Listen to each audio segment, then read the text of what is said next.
is also in the description to learn all about channel memberships, where you can get 2 exclusive videos per month,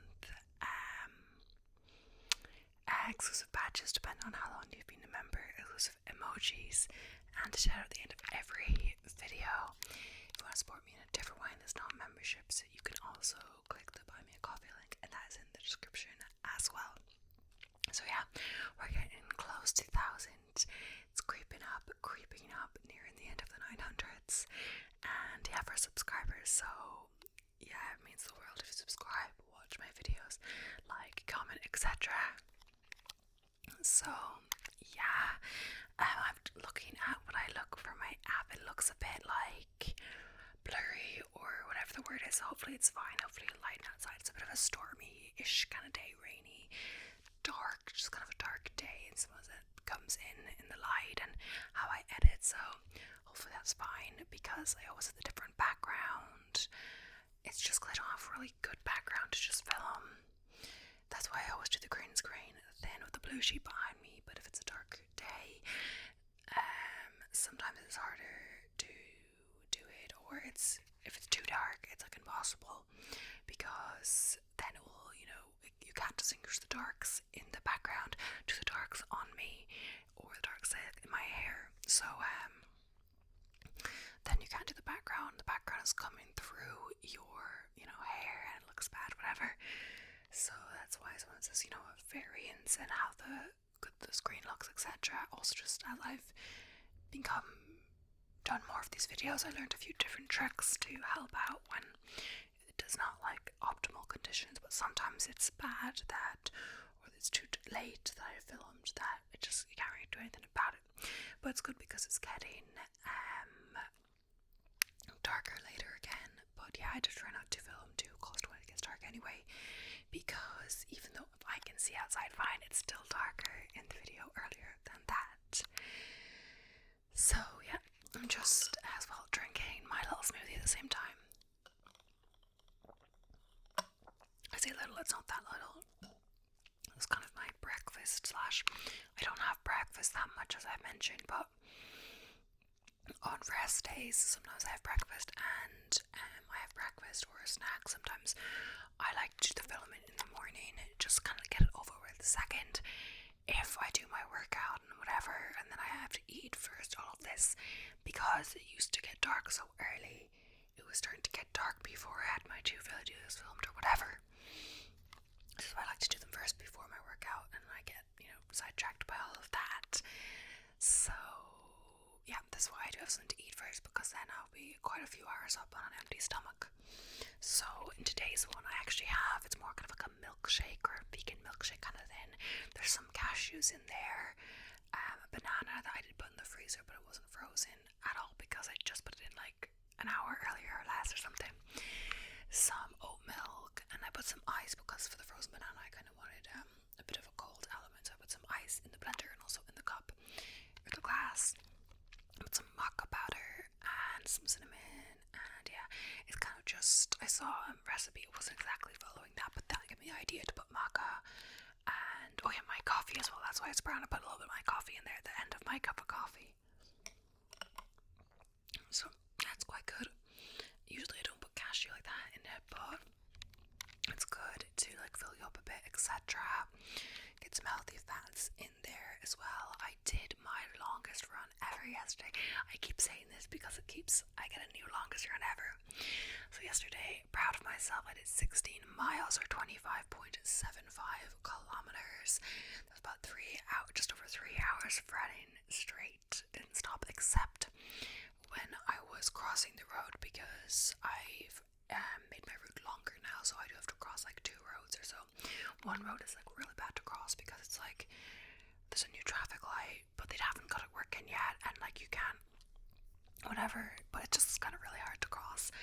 And so basically you just kind of have to look when it's free, and it's kind of a busy place, so it's not free a lot, so I might have to wait like a minute, so it gives me a little bit of a break. But it wouldn't technically count for like best times, but yeah.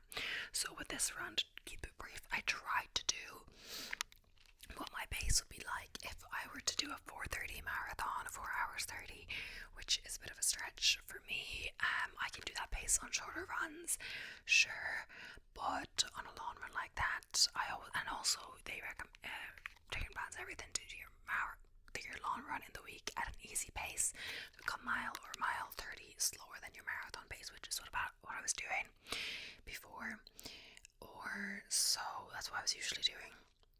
So it's funny though, because even though not last week but the week before, I think I did my previous longest ever run, 24.1 or 15 miles, and the end of it, sure, it was long, but it didn't feel too hard, or I didn't feel like, I still felt tired, my usual, I always feel tired after my runs, but I didn't feel like I couldn't run anymore at all, or stuff like that, if I needed to do a bit more, I probably could have. So I probably could have done that run I did yesterday, that week, if need be. But the thing is, yesterday, since I tried to go at the target pace, it meant I had to go out much faster as well. I actually did extra because I had to go to the bathroom. I had to run to the bathroom because I was already walking for a while, and I went out quite fast. My first kilometre was my 0.5, but I didn't count that in the actual thing, because when I paused my watch, it stopped. So I was like, I'll just start a new one and do the whole distance. No, technically I did have a kilometre extra, but basically I was going out good. I wasn't going over the pace that I intended until kilometre 9 or 10, and then it was a little over, but I was doing well, or not well, I was still a bit off, but I just know there was a significant increase when I passed the half marathon mark. I was already slowly increasing after kilometre 10, but after the half marathon mark, it really broke down. I was going 2 minutes over 2 minutes slower than my pace I wanted to do for that, but that was kind of a stretch anyway. But I just felt from 4 or 5 kilometers from the end or so, it was really hard to run, and I kind of just slowed right down. I was like, oh, am I gonna make it? But I did, but it was very difficult. My last 0.75 kilometer was 0.75, that's half a mile, I think, was at a pace of just over 9 minutes a kilometer, which is nearly 3 minutes slower than my intended pace. But I finished it, but that is because I tried to go out with going for this certain pace. It made the end of the run much harder, well, the whole run, because it was hard to maintain, but that end of the run when you hit the wall or whatever it is, it made it so much harder. If I went out at the easy pace, I think I would have been fine, but from the get-go, my heart rate was up there, my maximum, and I was sustained effort for 3 hours, so I did it, and it wasn't the worst pace I ever got overall. It was I did my first 16 kilometer run. I was doing the street block that I was proud of. That was 7 seconds or so slower per kilometer, and I was proud of that one. So it's just when I was at the stoplight, I paused it and I saw it, so it wasn't technically accurate, but still, and it said 6:35 average per kilometer, and I was happy with that because that was a bit slower than I needed to be, but still, I was I was nearly 15 kilometers at that stage, I think 15, 14, it was doing quite well. Still at 6:35, but I finished at 7:09 average, so you could really tell that those kilometers in the end really took it down my pace. But then again, I also got fastest 10k on my Garmin with about 6:22, late 6:22, nearly 6:23 average per kilometer for a 10k, which I'm quite proud of. I got my best half marathon time. But thinking about it, the half marathon I did last time was on the easy pace, wasn't trying to go fast, it was as part of a longer run. But yeah, so I'm quite happy with it overall. I'm just annoyed the last few kilometers were so hard, really broke down. It was so much harder every step, and I kind of could feel it today. So yeah, I went home. I started a bit later than usual, so I didn't actually get my nap. I lay down, but yeah, I had some food ready in the fridge, which was good. I lay down, didn't do that much, and then basically was already prepping my dinner. And then I had a wrap with this, veggies, tofu bean, fried rice, a vegan fried rice in this wrap. And then I had another big few few scoopings of it on the plate, like a second serving. Then I had a bit of my cake that I made earlier in the week, and yeah, that was me. And then later, a few hours later, I came back for 2 biscuits or so. So really hungry, so I'm still trying to get some cashews in the calories. But yeah. So yeah, went well. Yeah. I've been blabbing now, as per. I cut it out, or I'll just put timestamps. But just saying that, yeah, it was tough. But I think next week, even though I have 18 miles, which is 2 miles longer, I'm kind of worried, but not so worried because I know I won't try to go out at that same pace. And I'll try to go out slower, like 7 minutes a kilometer, 6:59, 6:50.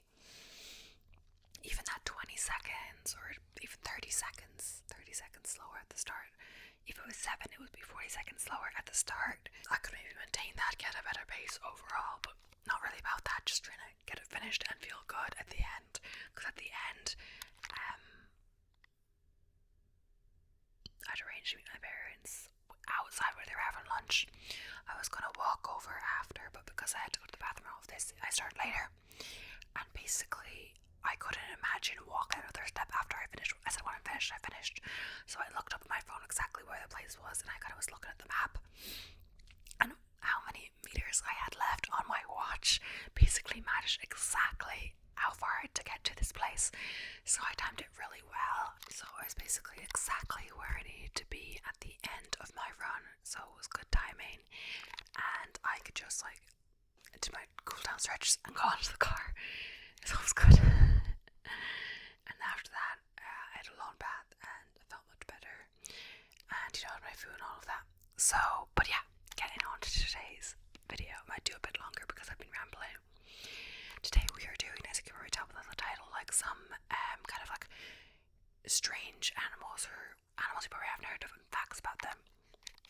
So instead of my usual animal wheel, I've picked an article which is about different animals, but there's not much about them in the article. So for the first 6, I don't think we'll get through more than 6. I separately searched up articles about like facts solely about the animal. So I just kind of went down the list. So we did 6, and there's 13 on the list. So if you like it, we can do a part 2. And yeah, so the first one is Aardwolf. It's like AARDWOLF.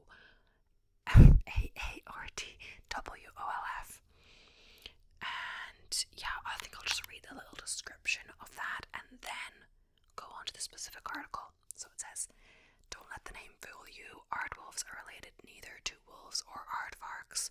I've no clue what an aardvark is actually. Rather, their names means earthwolf in Afrikaans, a reference to their voracious appetite for insects. Native to East and Southern Africa, aardwolves are most closely related to hyena. Having said that, you're more likely to find them tearing into a termite mound rather than a carcass abandoned by a lion.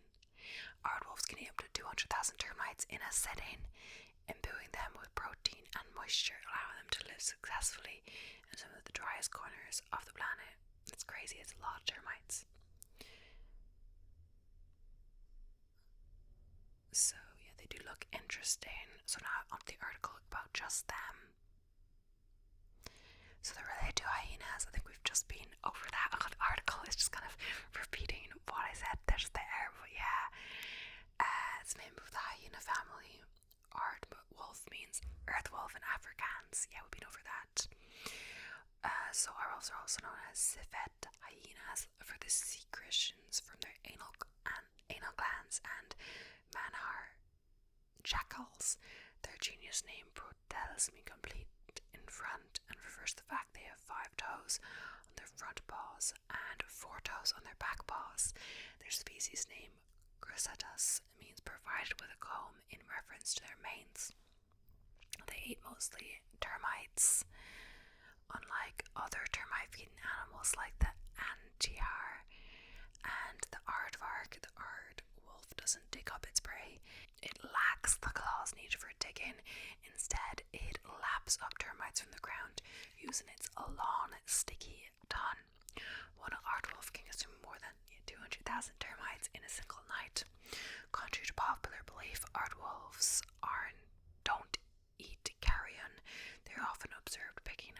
corpses, but they are actually eating the insect larvae and beetles that are found on decaying bodies. Okay. Aardwolves have specialized cheek teeth. They have strong jaws and canine teeth, but their cheek teeth have been reduced to flattened pegs used for eating insects. Aardwolves primarily use their canines for fighting and defense. They spend their days underground.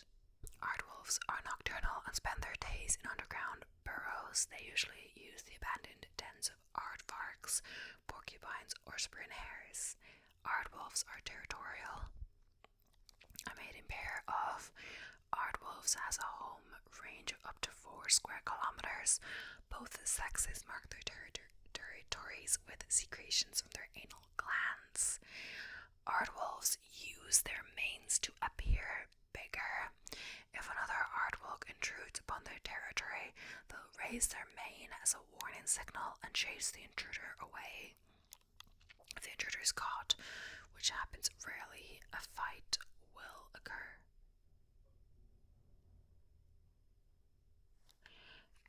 They communicate largely through smell. Aardwolves have 2 anal glands that secrete a black, musky fluid that they use to mark their territories and send messages to other aardwolves. They smear these secretions on foliage to establish territories and attract potential mates. They tend to be vocal only when confronted intruders or predators. In these cases, aardwolves may make a clucking sound, a deep growl, or a roar. They have special toilet areas.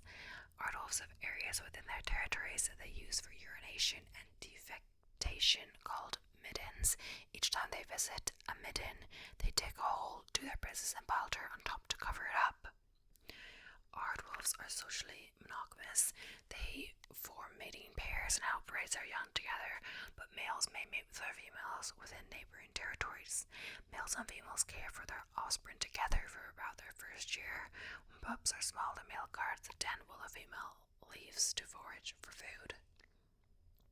Okay, so this time, because of the little description paragraph saying what was in the next one, but only parts of it, I'm just gonna go straight onto the article and not do the description part first. So Bill B. I'll have to look that pronunciation up. So Google says Bilby. So yeah, straight on to the article as I said. So 8 facts about the Australian bilby. Honestly, it seems kind of like familiar, but I think it was just a different something we did in Australia in a different video, but I don't think it was this one. So bilbies are important animals in Australia, with ears like rabbits, legs like kangaroos, and a snout like bandicoots. They appear to be a combination of other animals. However, there's much that makes this small marsupial unique. How many creatures can say their likeness has seen the summit of Mount Everest like the bilby? Plus, its IUCN vulnerable status has inspired a creative and festive awareness initiative. So bilbies go by many names. The word bilby comes from an Aboriginal word used by the Yuwalari, meaning long-nosed rat. That is just one name for the species. In fact, that's technically not its real name. Officially, this little animal, Macrotis lacotis, is the greater bilby. This because it had a close relative called the lesser bilby, Macrotis lucura. The lesser bilby is believed to have gone extinct in the 1950s, which is why the great bilby has assumed the general bilby name. Aside from this, bilbies are also known as rabbit bandicoots and dalgites. Bilbies live in the desert, but only by force. Bilbies reside in the desert, but that's more by force than by choice. They're highly adaptive and used to inhabit more than 70% of Australia. For human activity, including development introduce predators and introduce competitors for food and shelter have reduced its range dramatically. Now bilbies are limited to just 15% of the land. They are found only in a few remote parts of Western Australia, Western Queensland and the Northern Territory. The Australian Wildlife Conservancy, which works to protect bilbies, has made numerous efforts to reintroduce the creature to national parks across the country, including to New South Wales, where bilbies have not been seen for over 100 years. They are master burrowers. Bilbies are burrowing animals using underground tunnels for protection from both heat and predators. Within its home range, a bilby will take up to a dozen burrows, each with its own single entrance, and move between each of them. Having so many options available means there is always a burrow nearby to dive into should danger approach. It is advantageous for other creatures as well, as many will snag a vacant burrow and use it for themselves. These tunnels can be up to 10 feet long and 7 feet deep. Bilbies also are one of the few animals to dig spiraling burrows, making it more difficult for predators to enter and attack. Female bilbies' pouches are backward.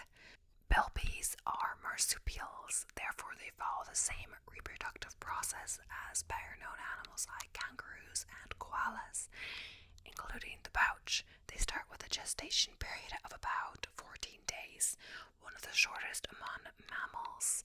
Joeys are underdeveloped when first born. They immediately climb into their mother's pouch to nurse for about 80 days to finish their development. Interestingly, female bilby pouches face backwards as compared to most other marsupials. The opening is toward the hind legs rather than towards the head to prevent dirt and other materials from entering the pouch during hunting and burrowing. They have bad eyesight.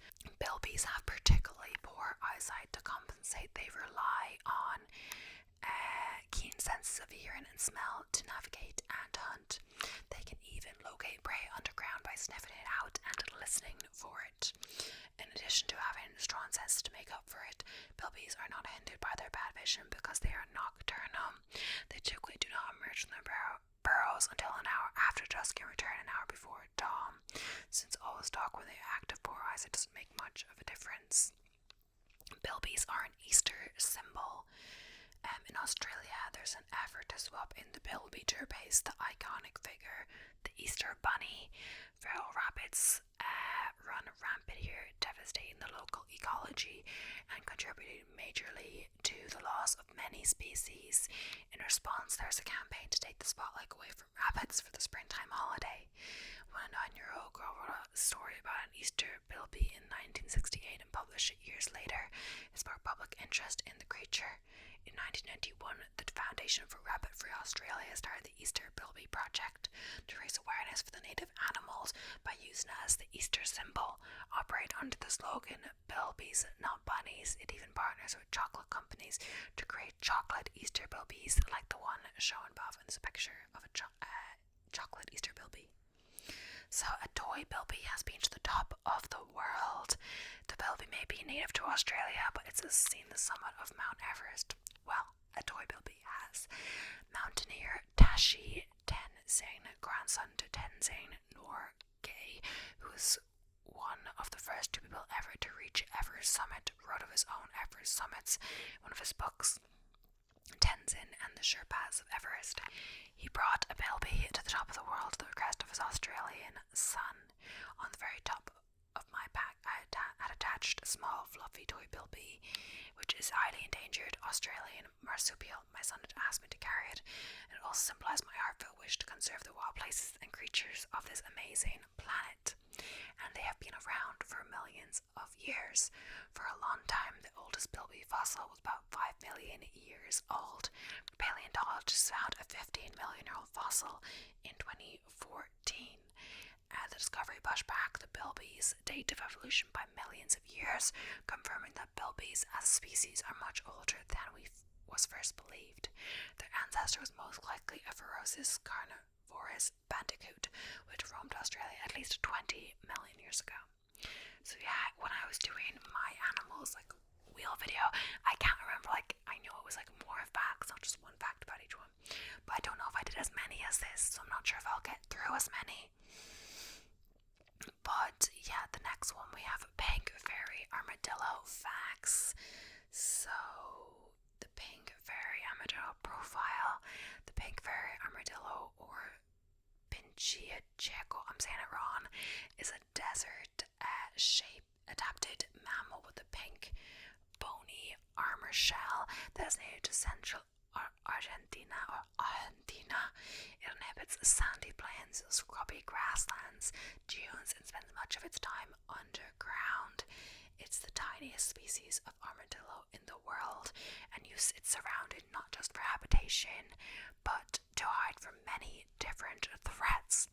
They are elusive and rarely ever seen by humans, and among the least known and studied armadillo species. So pink fairy armadillos have a silky fur that is yellowish white in color. They also have small eyes and a flexible dorsal shell. A thin dorsal membrane is what attaches the shell to the armadillo body. The blunt rear of the shell is where a spatula-shaped tail appears, coming from a vertical plate portion of the shell. The mammal is nocturnal and solitary, with a diet that is primarily insects, worms, and snails. In particular, its main food source are ants and larvae. The pink fairy armadillo also eats various plant parts, but will only resort to vegetation when other food sources are not readily available.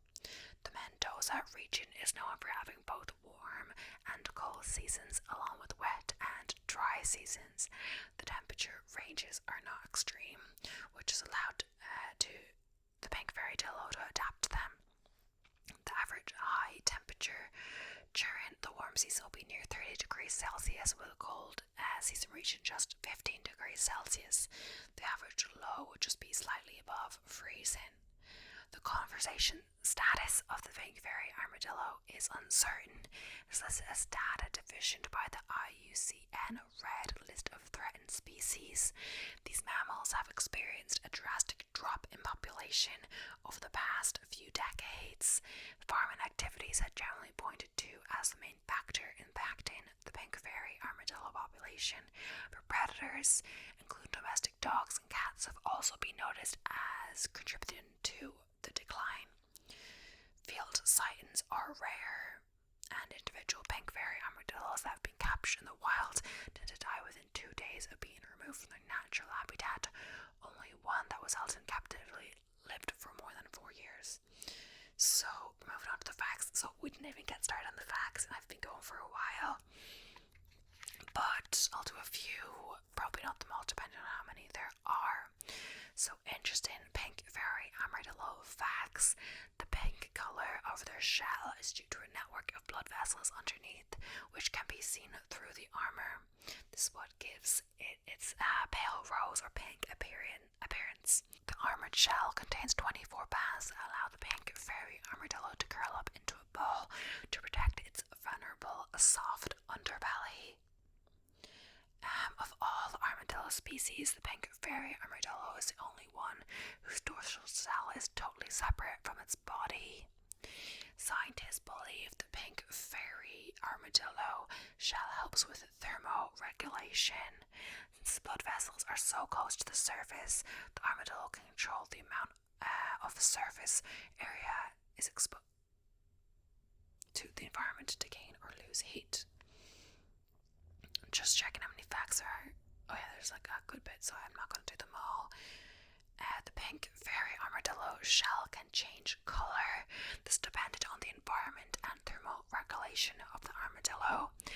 Irrigation of the blood can increase its pace of the shell to help lose heat and increase the pink appearance.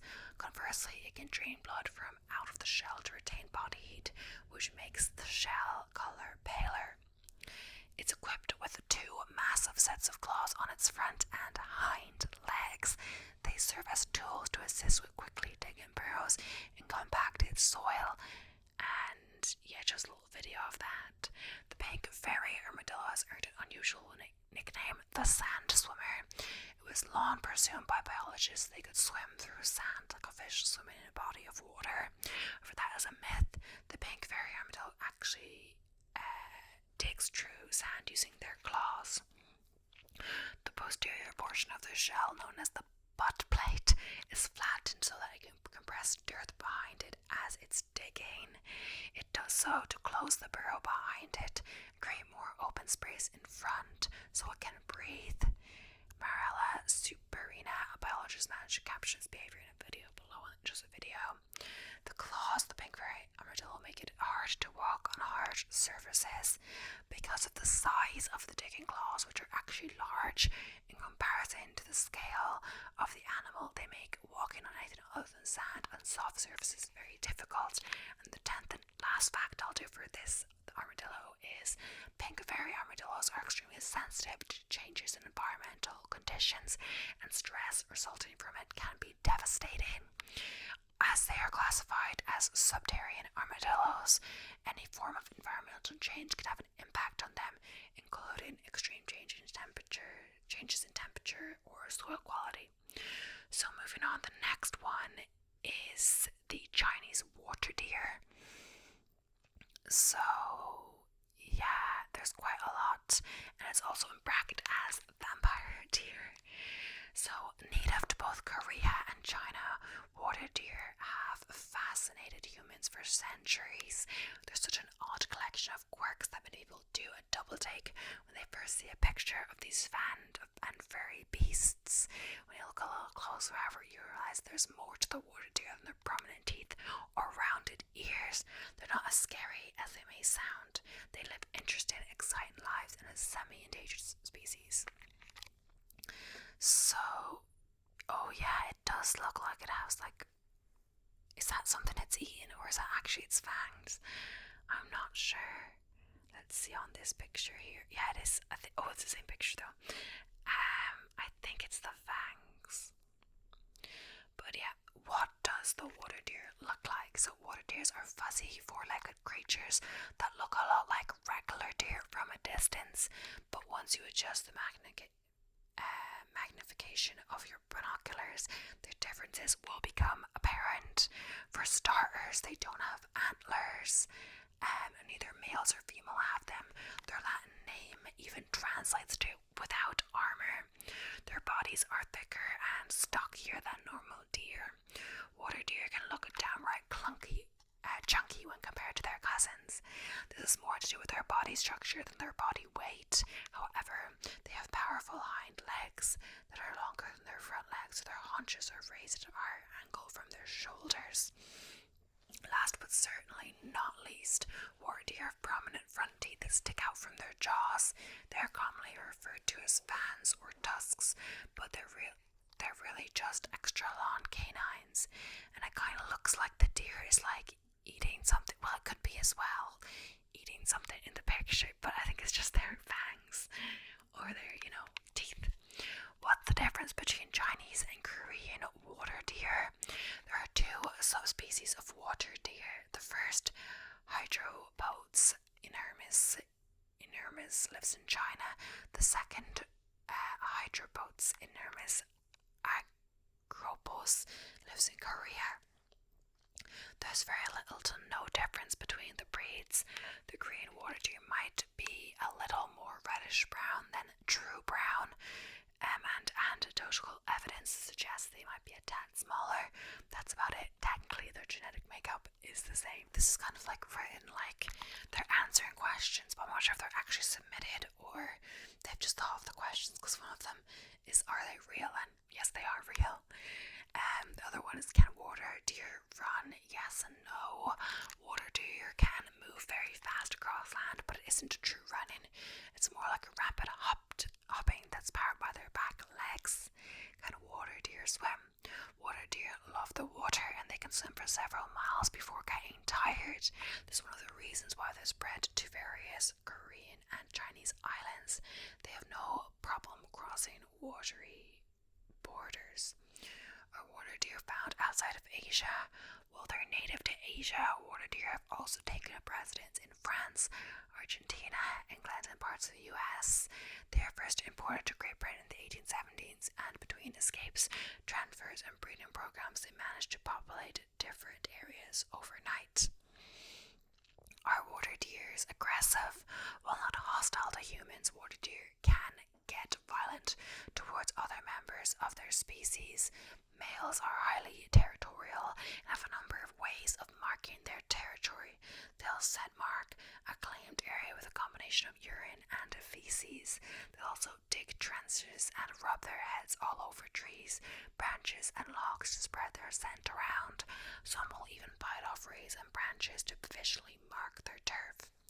Males will also fight over females when it's run-in season. They'll use their long-hard teeth as battering rams. They'll try to stab and scratch each other with the sharp edges. It's quite common to see water deer with torn ears and scars on their faces from their many altercations. Females won't engage in dominance battles, but they aren't exactly wallflowers.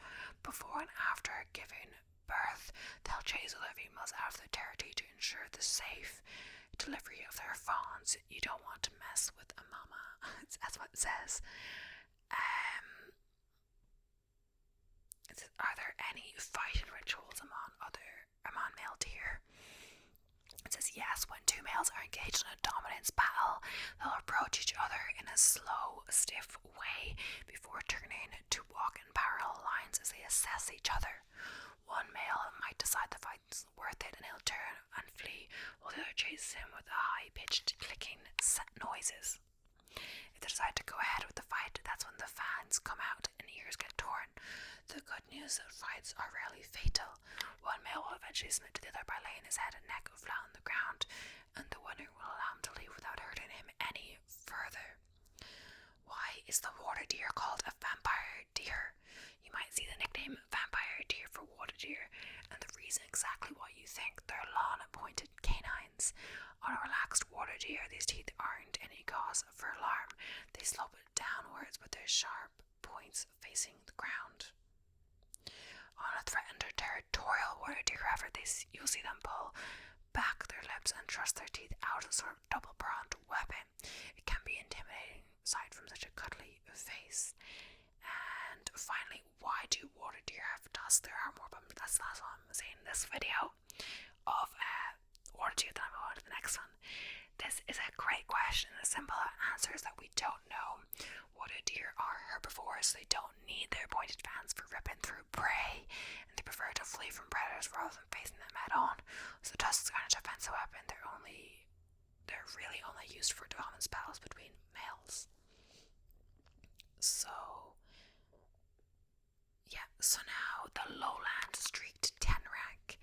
So lowland streaked tenrac, Hemicenetesa semi-spinos, I'm saying it so wrong, is a small mammal within the Pteridinidae family and are only found in tropical lowland rainforest in the eastern parts of Madagascar.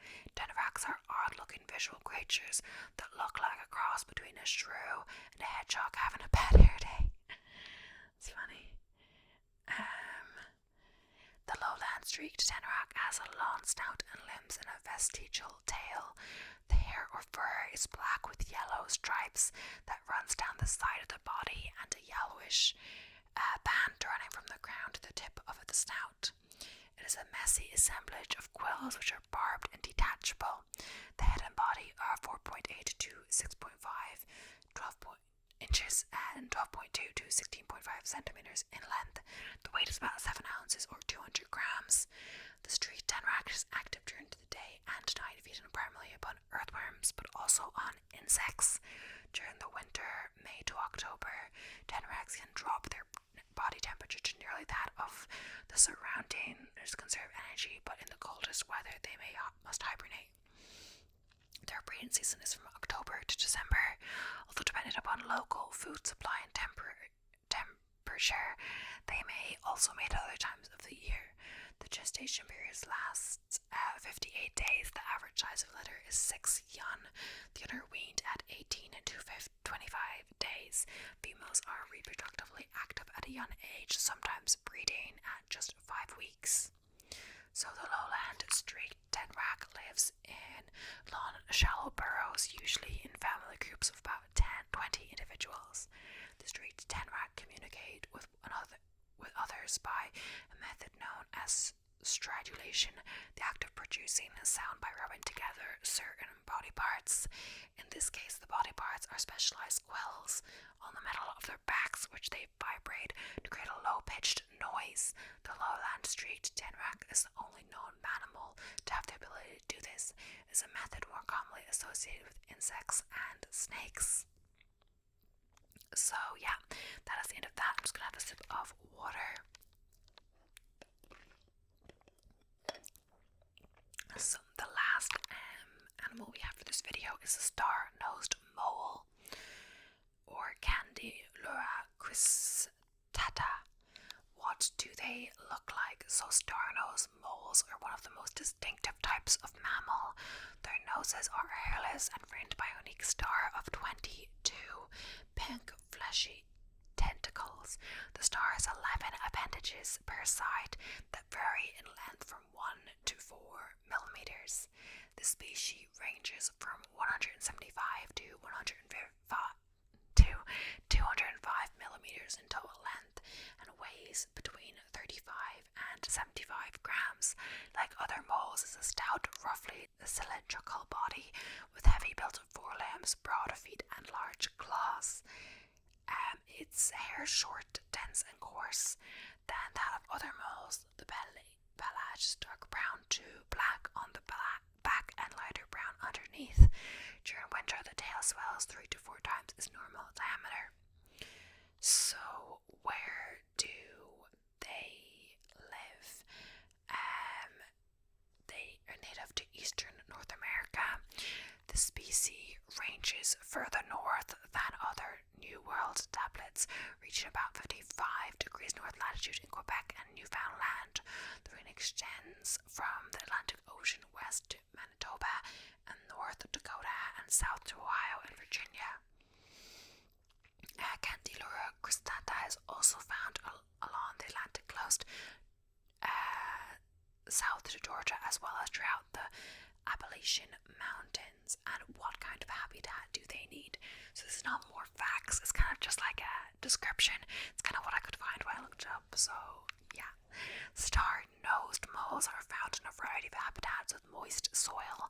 Unlike other North American moles, Candylura cristata prefers areas of poor drainage, including both coniferous and deciduous forests, clearings, wet meadows, marshes, and peatlands. Candylura cristata also inhabits the bank of streams, lakes, and ponds, into which it ventures for food. Although it prefers wet areas, the species has been found in dry meadows as far as 400 meters from water. And Candylura cristata can be found along the coast and is known from elevations up to 1,676 meters in the Great Smoky Mountains. How do they reproduce? Star-nosed moles appear to have only one mate each breeding season. Males and females are thought to pair up as early as autumn, remain together through the mating season in March and April. Little is known about how the star-nosed mole finds or attracts a mate. Star-nosed mole mates in the spring from mid-March through April. Pregnancy lasts approximately 45 days, and young are born in late April through mid-June. Females produce 1 litter of offspring per year, between 2 and 7 young, though 5 is a typical litter size. Female's first reproductive effort is unsuccessful. She may mate again, producing a litter as late as July. At birth, the young are hairless, the eyes and ears are closed, and the tentacles of the star are folded back along the snout. The eyes, ear, and star become functional after about 2 weeks. Young are independent at 30 days and reach maturity at 10 months. It's interesting how fast some animals mature compared to humans, you know. Imagine young independent at 30 days and maturity at 10. But still, even dogs, but they don't live as long, I guess, you know. How long do they live in captivity?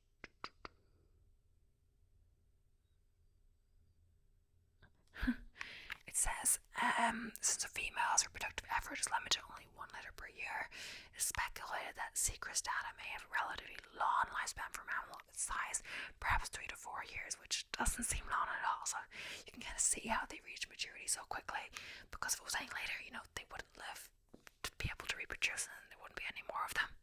So the range lifespan status in captivity 2 is high years, so I think they live longer in the wild. Typical lifespan status in the wild is 3 to 4 years. So I'm not sure actually why they, you know, live less time in captivity, but yeah. How do they behave? Like many other moles, star-nosed moles dig networks of tunnels through moist soil. The tunnels are 3.3 to 7.6 centimeters wide, typically wider than tall. It can extend as much as 270 meters along the edge of a suitably wet habitat. The mole digs shallow surface tunnels for foraging, but unlike the eastern mole, it does not dig deeper burrows for protection in the winter. The surface tunnels only occasionally come close enough to the surface to cause a ridge. The loose soil dug from the tunnels is pushed out onto the surface, forming molehills. A spherical nest is constructed from the tunnel system above the waterline, often under a log or similar protective object, and lined with dry leaves or grass. Unlike other North American moles, sea crostata is semi-aquatic, so many of its tunnels open onto the surface of a stream or a lake. Its strong forelimbs also make good paddles, and it swims underwater with alternate strokes of both front and hind feet, resulting in a zigzag motion. Star-nosed moles are also more active on the surface than other moles, using runways often made by other mammals through meadow or marsh vegetation. Star-nosed moles are active throughout the winter, burying through snow and even swimming under the ice of frozen ponds. The star is used in a number of different activities. When sea crostata is burying, the tentacles are held forward over the nostril to prevent soil from entering the nose. This behavior also occurs when consuming prey.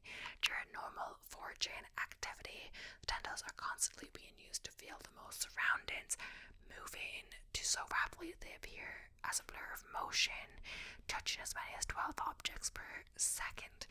Using these super sensitive organs, identification of prey can be made in under half a second. Wow, quite fast. So yeah, that is what I'm gonna read for now. There's more, but that's enough for this video. I think I did a little longer because I rambled in the start, but I might cut some of that out. We'll see, or do timestamps, whatever. But yeah, thank you so much for watching. I hope you enjoyed. Please don't forget to subscribe if you haven't already. It means the world to me and will help us reach our goal of 1,000 subscribers sooner. And yeah, thanks so much for watching, and I'll be seeing you in the next one. So without further ado,